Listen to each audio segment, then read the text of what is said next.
नमस्कार दोस्तों, स्वागत है आपका एक बार फिर से हमारे चैनल सनातन धर्म ज्ञान पर, जहां मैं आपको सनातन धर्म से जुड़ी बहुत ही अद्भुत तथा ज्ञानवर्धक कहानियां सुनाती हूं।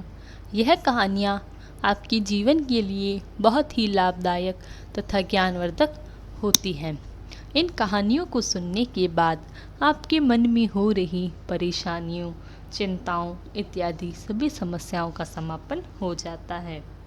आज मैं आपको श्री नीम करोली महाराज जी के चमत्कारों की ऐसी ही एक अद्भुत कहानी सुनाऊंगी, जब महाराज जी ने अपने जीवन काल के दौरान अपने अनन्य भक्तों को दर्शन दिए तथा उनके जीवन को सरल तथा सफल बना दिया। तो चलिए शुरू करते हैं। इससे पहले कि आप हमारी इस कहानी में खो जाएं, हमारे चैनल सनातन धर्म ज्ञान को सब्सक्राइब ज़रूर करें, ताकि आने वाली न्यू वीडियो की नोटिफिकेशन आपको सबसे पहले प्राप्त हो जाए। आइए शुरू करते हैं। जय गुरुदेव। महाराज का न्याय। बहुत इधर उधर भ्रमण के उपरांत एक बार बहुत दिनों बाद बाबा भूमियाधार आश्रम आए। यहाँ सूचना जब नैनीताल पहुंची तो उनके भक्त श्री पूरन चंद्र जोशी और उनके घनिष्ठ मित्र भूमियाधार जानने को उद्धत हुए।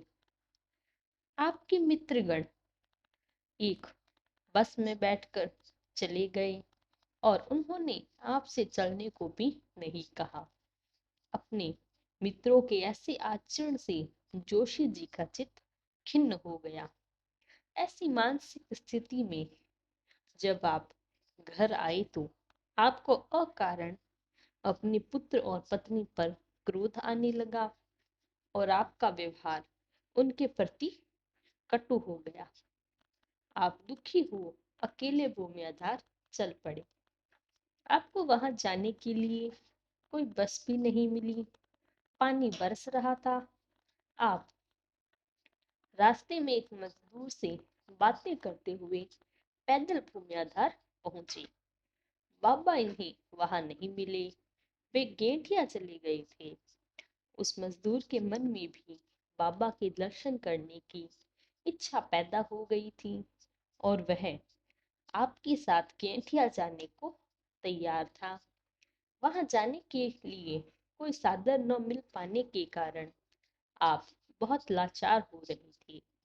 इतने में एक ट्रक में पहाड़ की कुछ माइयां बाबा के दर्शनार्थ गेठिया जाती दिखाई दी। उन्होंने आप लोगों को भी ट्रक में ले लिया। जब आपने गेठिया जाकर बाबा के दर्शन किए तो वह आपकी ओर उदासीन से रही, पर उस आगंतुक मजदूर को उन्होंने बहुत प्रेम किया। उन्होंने भोजन करवाया, बहुत प्रसाद देकर घर को विदा किया। थोड़ी देर बाद मौन रहने के बाद उन्होंने पास में पड़ी कल्याण की एक मासिक पत्रिका को जोशी जी से पढ़कर सुनाने को कहा। जब उन्होंने यह पत्रिका खोली तो जो लेख सामने आया उसका शीर्षक था क्रोध। आपके बाबा को उसे सुनाया। उन्होंने इस लेख को 5 बार पढ़ने को कहा। जब आप 5वीं बार उसे पढ़ रहे थे तो आपको स्वतः ही समझ में आ गया। आप घर से क्रोध होकर चले थे और इस लेख को बार बार पढ़ने का तात्पर्य केवल आपकी कमजोरी दर्शानी थी। इसके बाद बाबा का व्यवहार आपके प्रति सामान्य हो गया। आपके मित्रगण जो नैनीताल में आपको छोड़कर चले आए थे, बाबा के दर्शन कर ही नहीं पाए। बाबा ने उन्हें यह अवसर आपके बाद ही दिया। ऐसी थी महाराज जी की चमत्कारी गाथा। और इस कहानी में हमें यह भी देखने को मिला कि एक व्यक्ति जो क्रोधित रहता है, संकटग्रस्त या फिर चिंतित रहता है हर क्षण उसे क्रोध आ जाता है, उन व्यक्तियों के प्रति महाराज जी का व्यवहार कैसा हो जाता है। उनके प्रति महाराज जी थोड़ा कठिन रवैया अपनाते हैं और उन्हें सद्मार्ग प्राप्त करवाते हैं। इसीलिए हमें भी अपने जीवन में अपने घर परिवार, अपने बड़े बुजुर्गों या अपने परिवार के किसी भी सदस्य के साथ, चाहे वो कोई रास्ते में मिलने वाला परिजन ही हो, पर कभी उनसे क्रूर रूप से बात नहीं करनी चाहिए।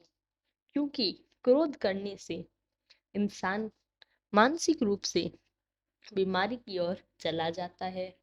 इसीलिए महाराज के दरबार में क्रोध जैसी कोई भावना ही नहीं थी। सभी प्रेम और सत्कार के साथ आपस में रहते और महाराज जी के दर्शन करते थे। इसी कामना के साथ आपसे विदा लेते हैं। कल फिर मुलाकात होगी महाराज जी की एक ऐसी ही अद्भुत कथा के साथ। तब तक के लिए धन्यवाद। आपका दिन मंगलमय हो। जय गुरुदेव।